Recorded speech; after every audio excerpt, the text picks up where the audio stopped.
Hi friends, எல்லாம் எப்படி இருக்கீங்க? ஸோ இன்னைக்கு வீடியோ போட வேண்டாம், கொஞ்சம் பிஸியாக தான் இருந்தாலும் ஒருத்தருடைய பேச்சை கேட்ட உடனே வீடியோ போடாமல் இருக்க முடியல. ஃபர்ஸ்ட் நான் இன்னைக்கு எங்கே இருக்குன்னு பார்த்தீங்கன்னா, என்னுடைய சொந்த ஊருக்கு வந்திருக்கேன். சொந்த ஊரில் கோவில் கொடைவிழா, சரியா? ஸோ அதில் கொஞ்சம் ஃப்ரீயாக கொஞ்சம் டைம் கிடச்சிது. அதில் வந்து பார்த்தீங்கன்னா, சரி இன்னைக்கு அதோட ஒருத்தருடைய பேச்சை கேட்ட உடனே அதுக்கு பதில் வீடியோ போடாமல் இருக்க முடியல. ஸோ அதான் உங்கள்கிட்ட அதை பற்றி பேசணும் அப்படின்ட்டு. யாருடைய பேச்சுன்னு கேட்டிங்கன்னா, விடுதலை சிறுத்தை கட்சியோட தலைவர் திருமாவளவன் இருக்கார்ல, ஸோ அவர் பேசின அந்த வீடியோ தான் பார்த்தேன். அதாவது விஜய் அவர்கள் கட்சி ஆரம்பிச்சுட்டு வந்த நாள், அதாவது முதல் மாநாட்டில இருந்து தெள்ள தெளிவா சொல்லிட்டு இருக்காரு, பிஜேபியோட எந்த காலத்திலையும் கூட்டு கிடையாது, அவங்க வந்து கொள்கை எதிரி அப்படிங்கிறத ஆணித்தரமா சொல்லிட்டாரு. ஆனா திரும்ப திரும்ப ஒரு பெயிண்ட் டப்பாவை தூக்கிட்டு வந்து அவர் சொல்லிட்டாரு, பெயிண்ட்லாம் எங்க அடிக்க பாக்காங்க, என்னால பெயிண்ட் அடிக்க முடியாதுட்டாரு. இருந்தாலும் அதை வச்சு மேல வந்து பெயிண்ட் அடிச்சுட்டே இருக்காங்க. இவர் வந்து பாத்தீங்கன்னா ஆர்எஸ்எஸ் வாதி, பிஜேபியோட வந்து பி டீம் அப்படின்னு சொல்லிட்டே இருக்காங்க. அதை வந்து பார்த்தீங்கன்னா திருமாவளவன் இன்னைக்கு வலியுறுத்துற மாதிரி திரும்ப அதை வந்து பார்த்தீங்கன்னா சொல்றாரு. அதாவது என்ன சொல்றாரு அவர் வந்து பார்த்தீங்கன்னா லேட்டஸ்டா, அதாவது பிஜேபியோட நேரடி தொடர்புல இருக்க மாட்டாங்க, அவங்களுக்கு எதிர்க்கிற மாதிரியே காட்டிக்கிடுவாங்க. ஆனா அவங்களால இயக்கப்படுறவங்க தான் அவங்க வந்து பார்த்தீங்கன்னா மதசார்பற்ற கூட்டணி திமுகவுக்கு எதிராக வேலை செய்யறதுக்காக பிஜேபியால களமிறக்கப்பட்டிருக்காங்க. அவங்கள யாரும் நம்பாதீங்க, நான் யாரையும் மனசுல வச்சுட்டு சொல்லல அப்படிங்கிற ஒரு நோக்கத்துல டேரக்டாவே விஜய் சொல்றாரு. அதான் நம்மளுக்கு தெரியல. ஸோ இதை பார்க்கும்போது தான் எனக்கு ஒரு நல்ல ஒரு நறுக்குன்னு இருக்கு. இல்லை, யாருக்காக நீங்கள் கட்சி ஆரம்பிச்சுட்டு இருந்தீங்க, எதுக்காக இப்போ இப்படி வேலை பார்க்குறீங்க, ஏன் இந்த பொழப்பு? இப்போ சீமான் இதே வேலையை தான் பார்க்குறாரு. ஆனால் சீமான் பண்ணுற வேலை இல்லாத ஒரே ஒரு பெர்சன்டேஜ் ஒரு நியாயத்தை எடுத்துக்கலாம். யாருன்னு கேட்டீங்கன்னா, விஜயால முழுவதுமா அந்த கட்சி அழிஞ்சிட்டு இருக்கு. 2026 தேர்தலுக்கு அப்புறம் அந்த கட்சி இருக்குமா இல்லையா டவுட் ஆயிருக்கு. ஸோ அதனால அவர் பதட்டத்தில் என்ன பண்றது ஏது பண்றது தெரியும். இவ்வளவு நாள் 15 வருஷமா கத்தி சேர்த்து அந்த 35 லட்சம் ஓட்டு இனிமேல் ஒன்னும் இல்லாமல் ஆயிரப்போதுங்கிற பதட்டத்தில் பித்து பிடிச்ச மாதிரி விஜய் அவர்கள் எதுக்குன்னு தன்னுடைய கொள்கை கட்சியோட கொள்கையாக கொண்டு அவங்க கட்சியில் இருக்க எல்லாரும் சேர்ந்துட்டு விஜய்க்கு எதிராகவே பேசுறாங்க. எதுக்காக கட்சி ஆரம்பிச்சிருந்த நோக்கமே இல்லாம விஜய்க்கு எதிராக போதுருக்காரு. ஸோ அதுலயாவது அவர் கட்சி அழிஞ்சிட்டு இருக்கு. ஆனா இந்த திருமாவளவருக்கு என்ன வந்திருக்கு? இவர் என்ன தனியா வந்து சீமானாவது தனியான முதல்வர் ஆவேன் அப்படின்னு கனவுல பேசிட்டு இருக்காரு. திருமாவளவன் நீங்க தான் எதுக்குமே ஆட்சி அதிகாரத்துக்கு இது பண்ணல, எதுக்குமே இது பண்ணல. அப்புறம் உங்களுடைய நோக்கம் யாருக்காக நீங்க வேலை செய்றீங்க? நீங்க வாங்குறதே இந்த 2 சீட். இந்த 2 சீட்டு எங்க இருந்தாலும் உங்களுக்கு கிடைக்கும். அதுவும் விஜயவர்கிட்ட போனா ஆட்சி அதிகாரத்திலுமே பங்கு சொல்றாரு. ஆனா இவர் 2 சீட்டுக்காண்டி முழுக்க அந்த திமுகவுக்காக முரட்டு முட்டா கொடுக்கறத பார்க்கும்போது ரொம்ப கேவலமா இருக்கு. சில பேர் கேட்பாங்க, எப்பா 2 சீட்டாவது அங்க உறுதியா கிடைக்கும்னு நம்பிடுறாருப்பா, விஜய்கிட்ட போனா மக்கள் நல்ல கூட்டணி அவருக்கு ஞாபகம் வருமா இல்லையா? விஜயகாந்த் நம்பி போய் அவர் இப்படி ஆயிட்டார்ல, சோ அதனால இருக்காரு. நான் கேட்கிறேன், உங்களுடைய நோக்கம் என்னவா இருக்கணும்? உங்களுடைய அந்த 2 சீட்டுக்காக இருக்கணுமா, இல்லனா மக்களுக்காக இருக்கணுமா? நீங்க எல்லா இடத்துலயும் பாருங்களேன், அதாவது பாத்தீங்கன்னா மக்களுக்காக நிக்க மாட்டார் திருமாவளவன். நீங்க இது யாராவது தப்பா எடுத்துக்கிட்டா எனக்கு பிரச்சனை கிடையாது. மக்களுக்காக அந்த கட்சி ஆரம்பிச்சதோ தாழ்த்தப்பட்ட மக்களுக்காக நான் வந்திருக்கேன் அப்படின்னா அவங்களுக்கு நீதியை பெற்று தரதா இருக்கணும். நீங்க எல்லா விஷயத்தையும் பாருங்க, திமுக சைடுல திமுக ஆட்சியில் இருக்கும்போது அந்த மக்களுக்கு ஏதாவது தீங்கு இழைக்கப்பட்டுச்சு அப்படின்னா அந்த மக்கள் பக்கம் பேச மாட்டார், திமுக சார்பாக தான் பேசுவார். இப்போ கூட ரீசெண்ட் நடந்த எல்லா பிரச்சனையும் இவர் எதுக்காக திமுக வச்சுன்னு கேட்டீங்கன்னா, அந்த மக்கள் சார்பாக ஏதாவது பிரச்சனை வரும்போது அதை திருமாவளவனை வச்சு நம்ம சரி பண்ணிடலாம். அதாவது ரகுவரன் பாத்தீங்கன்னா இந்த முதல்வன் படத்துல நான் உட்காந்துட்டு 4 சீட்டும் ஒவ்வொரு ஜாதிக்காரனுடைய இது அப்படி பேசல, அந்த மாதிரி இந்த திருமாவளவர் தேவைப்படுறாரு. ஸோ அதே மாதிரி தான் கருணாசு. ஸோ இப்படி வந்து ஒவ்வொரு ஜாதியிலும் ஒவ்வொரு ஆட்களை வச்சுக்கிட்டு திமுக வேலை செய்யுது. ஸோ அப்படி இருக்கக்கூடிய நீங்க என்ன மிகப்பெரிய, அதாவது நிறைய பேர் வந்து திருமாவளவர்த்தியை புகழ்ந்து பேசும்போது எனக்கு அதான் கோவம் வரும். இல்ல வேங்கவேல் பிரச்சனையில இருந்து இப்ப எல்லா பிரச்சனையும் லாஸ்டா நடந்த கவி எல்லா விஷயத்தையும் நீங்க பாப்பீங்க. அந்த மக்கள் பிரச்சனையில தீர்த்து வைக்கிற இவர் உள்ள போய் அதை வந்து இதை சரி பண்ணி விட்டுருவாரு. அந்த மக்கள் கொந்தளிக்காம இவர் வந்து சமரசம் பண்ணி விட்டுருவார். இதே இது அதிமுக ஆட்சி காலத்தில் இப்படி நடந்துச்சுன்னா பயங்கரம் போட்டான்ட்டுவார். சிம்பிளா இருக்கு. ஒரு நான் ரீசெண்டா ஒரு நியூஸ் சொல்றேன், அதாவது மக்கள் பிரச்சனை இவர் எந்த அளவுக்கு கையில் எடுக்காரு, எதுக்கு எதிராக பேசுறாங்க. அதாவது பாராளுமன்றத்துல அமித்ஷா வந்து பாத்தீங்கன்னா அம்பேத்கர் என்ன எல்லாரும் அம்பேத்கர் சொன்ன ஒரே காரணத்துக்காக அதுக்கு எதிராக ரயில் மறியல் போராட்டம், அந்த போராட்டம் இந்த போராட்டம் எத்தனை போராட்டங்கள் முன்னெடுத்தாரு. ஆனா வேங்கல் பிரச்சனைக்காக அப்படி எத்தனை போராட்டம் முன்னெடுத்தாரு அந்த மக்கள்? வேங்கல் மட்டும் இல்ல, ரீசெண்டா அவங்க அந்த மக்கள் எவ்வளவோ பிரச்சனை வந்தாங்க. ஸோ எதுக்காக இப்படி போடுறது இல்லை, அண்ணா யூனிவர்சிட்டி இஷ்யூவாக எடுங்க. ஸோ அந்த மக்களுக்காக பிரச்சனை இல்லை, என்னைக்காக திருமாவளவர்கள் எடுத்துருக்காரா? எடுக்கல. அப்போ ஒரு விசுவாசத்தை எங்க கட்டுறாரு? தன்னோட 2 சீட்டு அங்கே கன்ஃபார்மு திமுக விசுவாசத்தை கட்டுறாரு. ஸோ அப்போ முரட்டு முட்டா நீங்க வந்து விசுவாசத்தை கட்டுருக்க உங்களை என்ன மிகப்பெரிய தலைவர் அவர் வந்து மக்களுக்காக, அது நிறைய பேர்லாம் அந்த சோசியல் மீடியாவில் சமூக போராளிகள் திருமாவளவன் தூக்கி பிடிச்சி கொண்டாடும் போது எனக்கு அதான் தோணும், என்னையா மக்களுக்கான தலைவர்? மக்களுக்கான தலைவர்லாம் மக்களுக்காக நிற்கணும். எந்த ஆட்சி கூட்டணி இருந்தீங்கன்னா அந்த டைம்ல மட்டும் கூட்டணி வைங்க, மற்ற நேரம் மக்களுக்காக கொண்டு கொடுக்கணும். அப்படி நிக்கிறது கிடையாது. இல்லை, இப்ப வந்திருக்க விஜய் அவர்கள் தெள்ள தெளிவா அவர் கட்சி ஆரம்பிச்ச முதல் மாற்றம் இப்ப சொல்லிட்டாரு, நான் வந்து பாத்தீங்கன்னா பிஜேபி கொள்கை சொல்லிட்டாரு. இருந்தாலும் அவர் எதுக்கான என்ன காரணம் கேட்டீங்கன்னா, விஜய் அவர்களை எதுக்குறதுக்கு அந்த மக்கள் செலவு குறைக்கிறதுக்கு இவங்களால எதுவுமே முடியல. எல்லா மக்களுமே அவர் கொண்டாட ஆரம்பிச்சிட்டாங்க. அதுல குறிப்பா டிஎம்கேக்கு என்ன ஒரு ஆப்பு வைக்க போறாருன்னா, அந்த சிறுபான்மையினர் ஓட்டு தான் அவங்க எப்பவுமே ஸ்ட்ராங்கா பலமா வச்சிருக்காங்க. அந்த ஓட்டுகள் ஃபுல்லாவே விஜய்க்கு வரதா அவங்க வந்து உளவுத்துறையிலே நியூஸ் வந்துட்டு. ஸோ அப்போ இவங்க வந்து விஜய் எதுக்குன்னா வேற எந்த ஒரு நெகட்டிவ் பாயிண்ட் விஜய் மேலே வைக்க முடியாது. உடனே அவருக்கு பிஜேபி சார்பான ஒரு பிஜேபி சார் அப்படியே அழுத்த திருத்தமா சொல்லிக்கிட்டே இருந்தா சிறுபான்மை ஓட்டுல அங்கே போகாதுல அந்த ஒரு எண்ணத்துல சொல்லிட்டு இல்லை. இதை பார்க்கும்போது நம்மளுக்கு ரொம்ப கேவலமா இருக்கு. ஏன் இந்த புத்தின்னு கேட்குறேன்.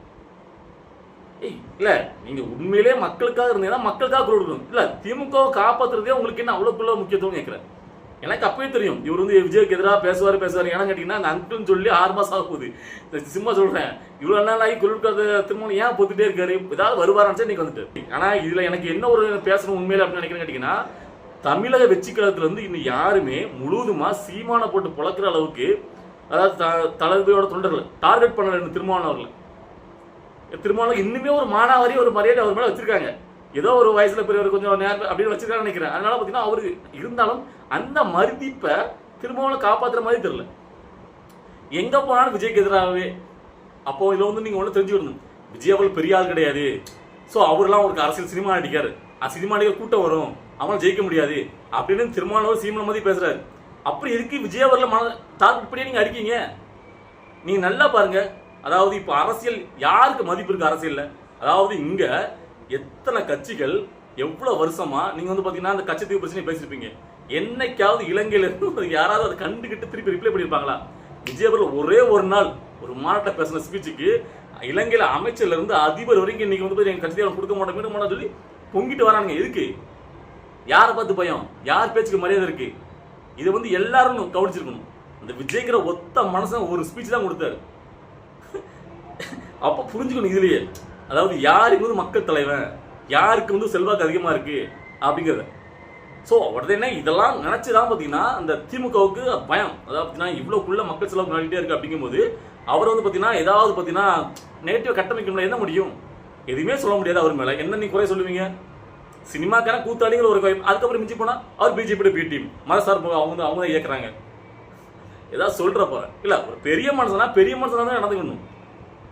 ஒரு மக்களுக்காக நீங்க வந்து குரல் கொடுக்கக்கூடிய ஆள்னா எப்பவுமே அந்த மக்களுக்காக நிக்கணும். அதாவது திமுக கூட்டணி இருக்கும் போதே மக்களுக்காக நிக்க மாட்டாங்க. ஆனா மற்ற நேரங்களில் நாங்கள் மக்களுக்காக நிற்போம்னா நேர மக்கள் தலைவனா எப்போதும் மக்களுக்காக குரல் கொடுறான். அவன் தான் உண்மையான மக்கள் தலைவன். இதை வந்துட்டு பார்த்துட்டு இருக்க எல்லாரும் புரிஞ்சு விடணும். திருமாவளவன் அவர்களை இன்னுமே நீங்க வந்து சில பேர்லாம் வந்து வச்சீங்கன்னா அவர் வந்தா டிவிக்கு பலமா இருக்கும் அப்படின்னு எல்லாரும் சில பேர் நினைக்கிறீங்களே என்னமோ தெரியல. ஆனா என்ன பொறுத்த வரைக்கும் அவர் வந்தாருன்னா பலவீனம் தான். எப்படி மக்கள் நல கூட்டணி விஜயகாந்தோட சேரும்போது பலவீனம் போனா அதே மாதிரி ஆயிடும். அதனால அவர் வராம அங்கேயே இருக்கட்டும். அதுவே தளபதி விஜய்க்கு மிகப்பெரிய ஒரு பலமா அமையும். இவங்கெல்லாம் இப்படி கதறா விஜய் செல்வா கூட்டிகிட்டே இருக்கு. அதாவது எனக்கு தெரிஞ்ச வரைக்கும் தமிழை வச்சு தளபதி விஜய் அவர்களை 2024 ஜெயிக்க வைக்கிறதுக்கு தளபதி கட்சிக்காரங்க உழைக்கிறாங்க. எனக்கு மற்ற கட்சிக்காரங்க தான் உழைச்சிட்டு இருக்காங்க. நாம் தமிழர் கட்சி திருமாவளவன் இந்த மாதிரி கட்சிக்காரங்க தான் முழுக்க உட்காந்து விஜய் அவர்களை விமர்சிச்சு மக்கள் இப்ப விஜய் அவர்களை கொண்டாட ஆரம்பிச்சிட்டாங்க. அது உண்மை. ஏன்னா எல்லாரும் இந்த அரசியலை பார்த்துட்டு இருக்காங்க. புது உள்ள ஜனங்கள் தானே தீர்மானிக்கிறது அரசியல. இப்போ தளபதியோட ரசிகர்கள் அவங்க ஓட்டு போட்டுருவாங்க, கன்ஃபார்மா தொண்டர்கள் ஓட்டு போட்டுருவாங்க, மாற்றம் என்ன. ஆனா இந்த பொதுவா ஒரு ஜனங்கள் ஒன்று இருக்கு. சில பேர் பார்த்தீங்கன்னா ஓட்டே போட மாட்டாங்க, நோட்டாக்கு போடுவாங்க. ஸோ இந்த மாதிரி மக்கள்லாம் ஒரு அரசியலை உச்சு நோக்கிட்டே பார்ப்பாங்க. அதாவது அரசியல் இப்போ தானே விஜய் வந்த பிறகு கவனிக்க ஆரம்பிச்சிருக்காங்க நிறைய யங்ஸ்டர்லாம். அப்போ அவங்க தோணும்ல, இந்த மனுஷன் என்ன பண்றாரு, யாரையும் அவதூறு விமர்சிக்க மாட்டேங்காரு, யாரை பத்தி தவறு அவரை விமர்சனம் கண்டுக்க மாட்டேங்காரு, டீசெண்டா பேசுறாரு. அந்த அதாவது ஒரு அரசியல் பண்ணும்போது எது தலைவர்களும் கூட ஒரு அங்கிள் தான் சொல்றாரு, மிஸ்டர் பிரைம் மினிஸ்டர். ஸோ அந்த டீசெண்டா தான் அட்டாக் பண்றாரு. ஸோ அப்படி இருந்து இவங்கெல்லாம் இந்த அளவுக்கு கதறாங்கன்னா அப்போ என்ன இருக்கு, இவரை பார்த்து பயப்படுறாங்களா அப்படிங்கிற பொதுமக்கள் வந்து பார்த்தீங்கன்னா இப்போ எல்லாருமே வெகுஜன மக்கள் பொதுவாக உள்ள மக்கள் பார்க்க ஆரம்பிச்சிட்டாங்க விஜய் அவர்கள். அப்போ நம்மளும் விஜய்க்கு சப்போர்ட் பண்ணணும் அப்படி தோணமா தோணும். இது எல்லாரும் மனசே தோண ஆரம்பிச்சிட்டு. உண்மை அதான். இல்லைன்னா எதுக்காக நீங்க வந்து எல்லாருமே ஒட்டுமொத்தமாக டார்கெட் பண்ணி விஜய் இருக்கீங்க? அது ஒருத்தன் 10 பேரை எதிர்த்தா அவன் வீரன், 10 பேர் சேர்ந்து ஒருத்தனை எடுத்தா அவன் தான் தலைவன். அதான் விஜய். இல்லை உண்மை அதானே? இல்லைன்னா உங்களுக்குலாம் ஏன் இவ்வளோக்குள்ள பயப்படுது? அவர் நேற்று கட்சியால் சேர்ந்தவர் தானே, பேசாம கடந்து போக முடியுதுதானே. அதாவது ஆலமர கட்சி அப்படின்னா நாங்கள் அவரை கண்டுக்க மாட்டேங்க அப்படின்னு சொல்லிட்டு அவங்க வந்து இப்படி கூட்டணி கட்சிகள் அடிமையில் அங்கே கதற விடுறது. இதுல வேற நிறைய வந்து பார்த்தீங்கன்னா சினிமா அது வந்து மரியாதை குறைவாக பேசுறாருல, அது எப்படி பேசலாம்? நான் இந்த திடீர் சமூக பொருள் இந்த அமீர் மாதிரி ஆட்கள்லாம், அதாவது அவர் வந்து பார்த்தீங்கன்னா அங்கிள்ங்கிற வார்த்தை பயன் முதலமைச்சர் தனிமையை நீங்க பார்க்கணும் அங்கிள்னு சொல்லலாம். அவன் என்னெல்லாமோ பிரைம் மினிஸ்டரே நீங்க வந்து திமுக காரன்ல வந்து பெரிய பெரிய ஆட்கள்லாம் என்ன மாதிரி விமர்சனம் பண்ணிருக்காங்க. இல்ல விஜய் அவர்கள் திமுக மேடையிலே இருக்கு, அவரே ஒரு நேத்து பிறந்தது வரைக்கும் விஜய் விமர்சிக்குது அசிங்கமா. நீங்க யாருக்கு வந்து நாகரிகத்தை கத்துக் கொடுக்க வரீங்க? விஜய்க்கா? ஒன்னே ஒண்ணு மட்டும் நான் சொல்லுவேன், விஜய்க்கு நாகரிகத்தை கத்துக் கொடுக்க அளவுக்கு இன்னும் வேற எந்த ஒரு பொலிட்டிக்கல் கட்சிகளுக்கும் அருகதே கிடையாது. ஏன்னா அந்த அளவுக்கு ஒரு கரெக்டாக ஒரு நாகரிகமான அரசியல் மேற்கொள்றாரு, டீசென்ட் பாலிடிக்ஸ். இல்லை நாம வந்து விஜய் அவர்களுக்கு ஏன் நான் சப்போர்ட் பண்ணுறேன் திரும்ப திரும்ப நான் அடுத்த திரும்ப சொல்கிறேன். அதாவது இங்கே வந்து திராவிட கட்சிகளை நீங்கள் இல்லாமல் ஆக்கணும் அப்படின்னா இந்த நேரத்தில் எல்லாருமே விஜய்க்கு நீங்கள் சப்போர்ட் பண்ணி தான் ஆகணும். ஏன்னா விஜய் அவர்கள் மிகப்பெரிய மக்கள் செலவக்கூடாது, அவராலேயே திராவிட கட்சிகள் தமிழ்நாட்டை வந்து அகற்ற முடியல. இல்லை அப்படின்னா இதுக்கப்புறம் யாராலையுமே அதை பண்ண முடியாது. நல்லா புரிஞ்சுடுங்க. கடைசி வரைக்கும் இந்த திராவிட கட்சிகள் 2 தான் இருக்கும் தமிழ்நாட்டில். உன்னை நீ எதிர்கட்சி இல்லை நான் ஆளுங்கட்சி, இதே தான் போயிட்டு இருக்கும். ஸோ என்ன பொறுத்தவரைக்கும் இந்த திராவிட கட்சிகள் மாறி மாறி ஆடுறது எனக்கு பிடிக்கல. புதுசாக ஒரு மாற்றம் வரணும். அதுக்கு சீமானெலாம் சரிப்பட்டு வர மாட்டார், அந்த விலைக்கு சரிப்பட்டு வர மாட்டார், அவர் உருட்டு மண்ண. ஓகேவா? அவரால் நம்பியா வந்து பார்த்தீங்கன்னா தமிழ்நாடு கொடுக்க முடியாது. ஸோ ஒருத்தர் வந்து பார்த்தீங்கன்னா ரொம்ப அதிபுத்திசாலி, அரசியல் ஞானம் கிடையாது, சினிமா அப்படிங்கிறத விடையும் அந்த மனுஷன் என்ன செய்ய போறான், அவனுக்கு என்ன துணிவு இருக்கா? துணிவு நிறையவே இருக்கு, கட்ஸ் நிறையவே இருக்கு. அவர் நினைச்ச செய்யக்கூடிய திறமுள்ளவர் அவரு. அரசியல் அறிவியெல்லாம் 2வது பட்சம், அது இருக்கணும். ஆனால் அது மட்டுமே ஒரு மக்கள் தலைவனுக்கு அடையாளம் கிடையாது. மக்களை நேசிக்கானா, மக்களுக்கு ஏதாவது பண்ணணும்னு நினைக்கானா, அது போதும் ஒரு தலைவனுக்கு. நான் அதனால சொல்றேன் விஜயவால சப்போர்ட் பண்ண. அதனால தான் நிறைய பேருக்கு வந்து புதுசாக சொல்றானுங்க. அதான் கேட்டீங்கன்னா எப்படா சினிமா நடிகனை போய் தூக்கி பிடிக்கீங்க? யோ சினிமாங்கிறது ஒரு தொழில் தான். இங்க அவன் சீமான் மட்டும் என்ன தொழில் பார்த்துட்டு இப்போ வந்தாரு அரசியலுக்கு? டைரக்டர் வந்து சினிமா தொழில் தான், டைரக்டர் இருந்தா அதுக்கப்புறம் வந்தாரு புரட்சி கிளம்பி. அதே மாதிரி இவருக்கும் தோணுது சீமான் மாதிரி விஜய்க்கு பேச தெரியாது, சீமான் மாதிரி பிரஸ் மீட் அட்டன் பண்ண தெரியாது, ஒத்துக்கிற. ஆனா சீமான் மாதிரி மாத்தி மாத்தி உருட்டெல்லாம் மாட்டாரு விஜய். விஜய் வந்து ஒரு செயல் இறங்கினாருன்னா அதே நேர்மையோட உண்மையோட பயணிக்காரு. அந்த ஒரு திறமை போதும்.